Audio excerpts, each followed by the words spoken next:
Hey guys, I'm Aaron Roberts. This is Oregon Bass Fishing, and today I'm going to show you how to find bass fishing spots and bass fishing water from your computer.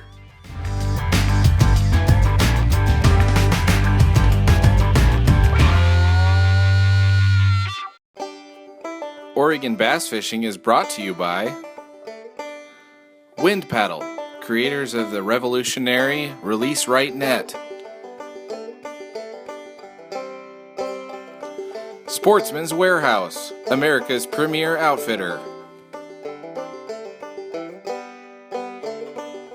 And River to Sea Baits, lures that produce results.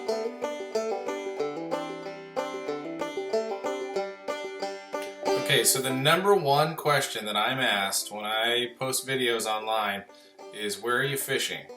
So, it takes years and months and hours of research to find these places to fish, and so it's not easy to give that stuff up. A lot of people don't. So today I'm going to show you what I do to find these places and how I go about knocking them off my list and researching them.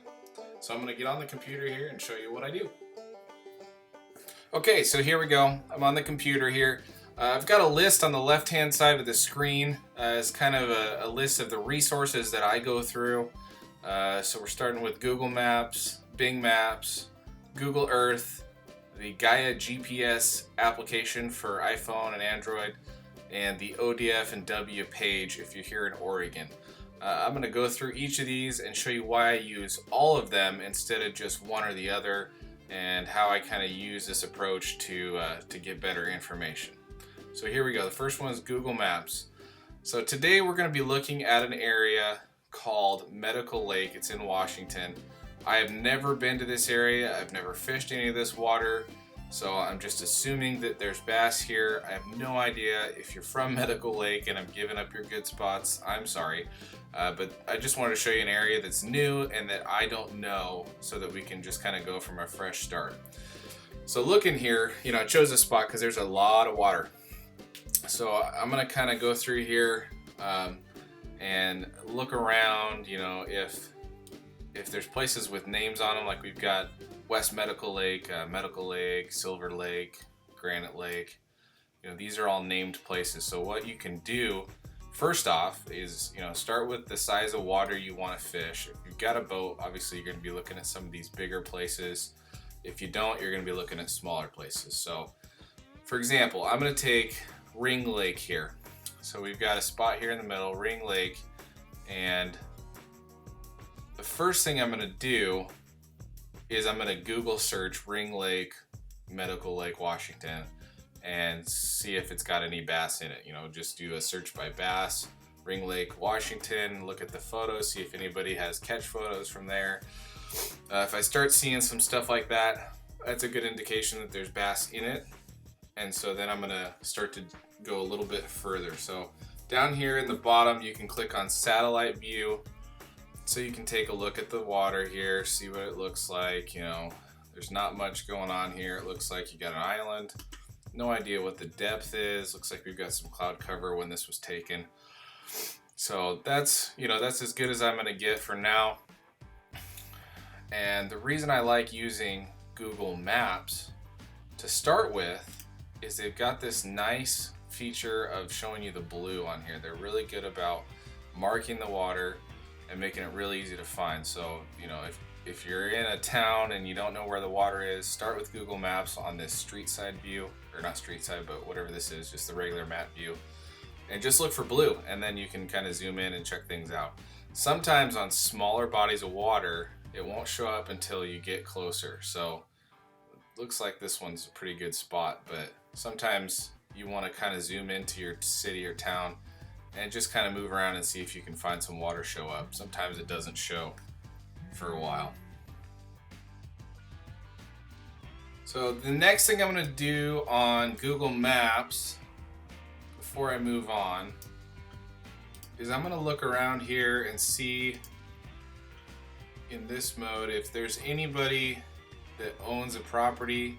If it's like a business and it's got a fence around it, then I'm going to know that's probably a place I can't go. So here, you know, there's, looks like maybe some warehouses here, a house. This would be an area that I would still go look at. It's a little bit better if you see a park, you know, or a parking lot with cars parked at it. That's how you really know that it's a fishable area. But I'd still go check this out and see what it looks like, and then talk to the people. So, you know, after Google Maps, I'm going to move on to Bing Maps.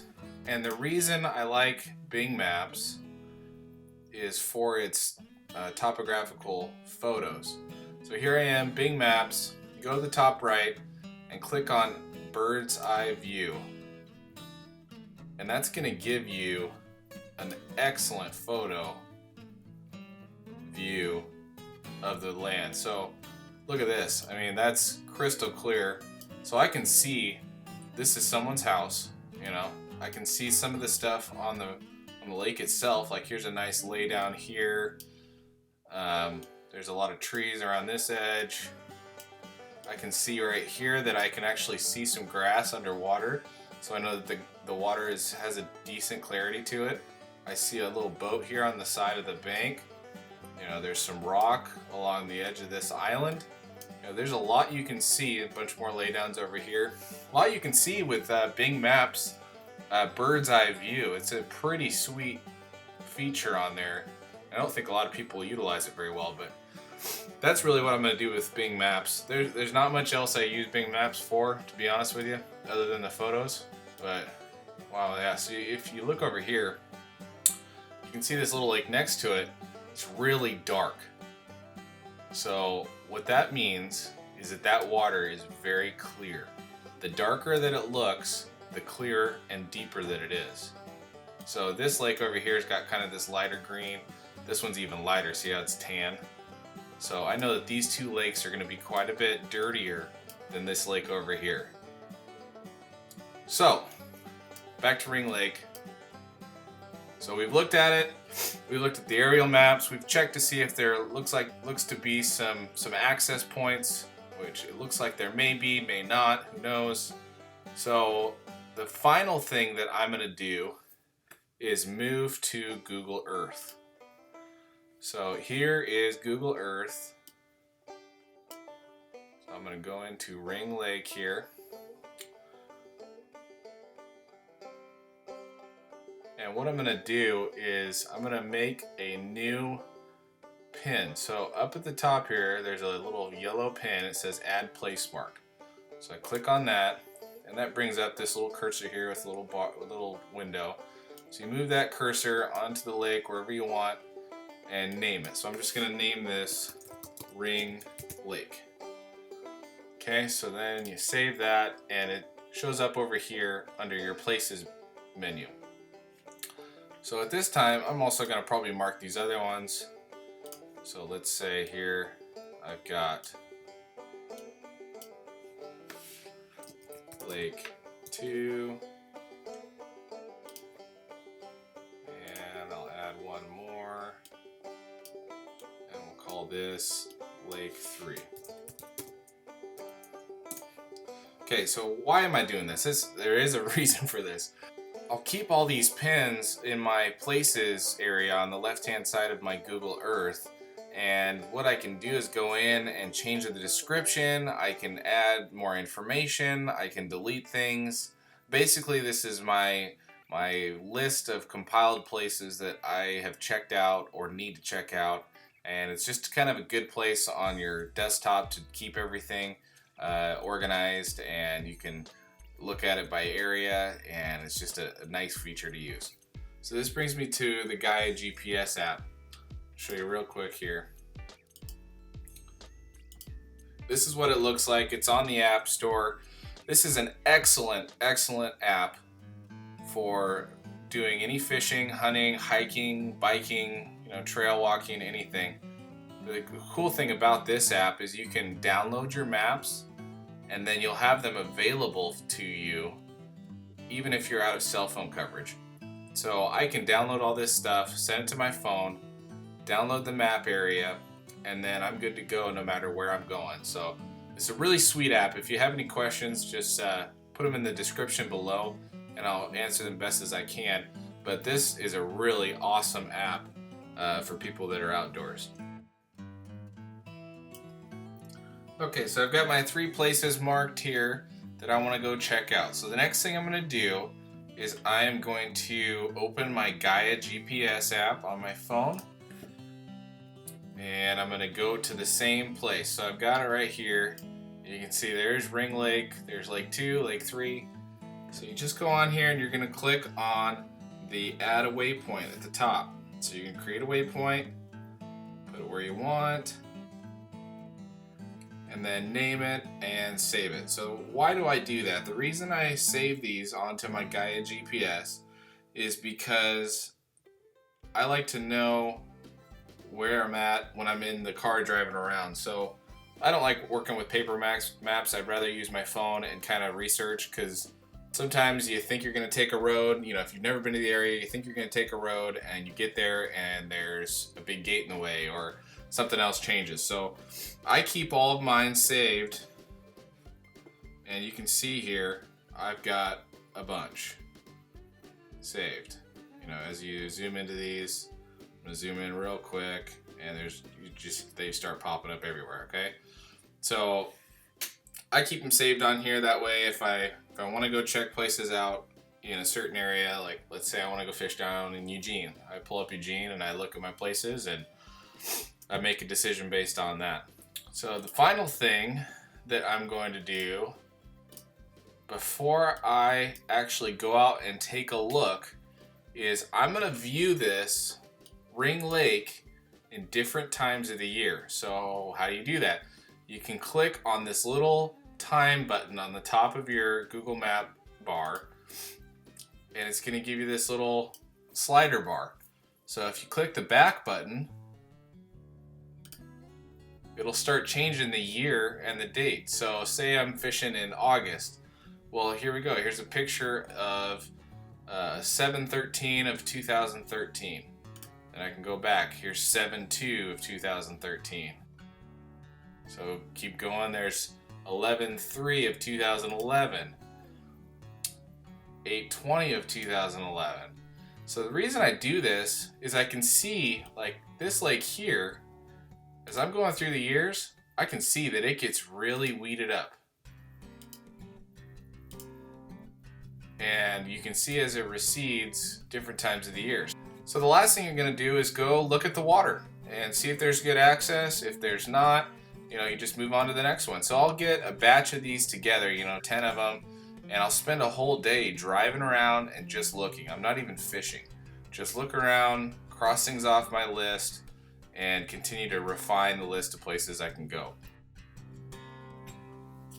Alright, so the last thing on my list was the ODFW page for Oregon fisheries. So you can see here, this is the ODFW page. This is the warm water fishing section, and they've got all kinds of different resources that you can use here. Like down here, there's 50 places to go fishing within 60 minutes of Portland.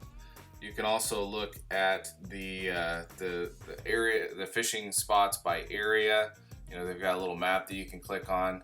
So don't be afraid to look at ODFW and use those resources to try and help you find some different areas. They'll tell you what's in the water, when to fish it, what kind of regulations are associated with the water, so you can really know what you're getting into before you even hit the water. And a lot of these places that they post are fairly popular, so you can go ahead and Google them after you find them on ODFW and see what kind of fish people are catching there. So I want to do one other thing. I didn't mention it at the beginning here because I kind of looked over it, but the Navionics web app is an excellent resource if you're going to be going to places that are bigger, if you have a boat. So you go to Navionics.com and they have a web app, which is basically just another map version. Let's see it load here. Okay, so now it's loaded. It doesn't have everything on this deal for depth maps, but it does have quite a bit of the more popular places to fish. So let's go look at 10 Mile Lakes in Oregon. So here's 10 Mile Lake, and you can see it's got all the depth markers here. You can change this bottom left from Navionics to sonar charts. The sonar charts here are going to show you much better contour lines for the lake. So if you were really wanting to dial in, like say you want to find a point that's got access to deeper water, well, here you go. Right on this point right here, you've got lines that are real close together, which means it's very steep underwater. The further the lines are apart, the more gradual or flat it's going to be moving. So this is another good app to check out. You can also buy this for your phone. I've done it on mine. It's pretty cool. It's just like the Gaia GPS. You can download your maps before you go, and even if you're not in cell coverage, they still work, and you can still use the GPS to run breadcrumb trails or make waypoints, any of that good stuff. So check out Navionics.com. They've got some pretty cool stuff going on. This web app is free, but you do have to pay for the app on your phone. So that's it. I hope you learned something today. If you have any questions, just put them in the comments below and I'll do my best to answer them. But this is how I find where I fish, and it's how I've been doing it for a few years now, and it's working out pretty well. As you go, you just add more and delete things that don't work out as well, and just keep working on it all the time. Alright, well, thanks for watching Oregon Bass Fishing. We'll see you next time. A short video on the River Sea Whopper Popper. This is what it looks like. So the first one is a rattle trap. This 4-pounder just smoked it.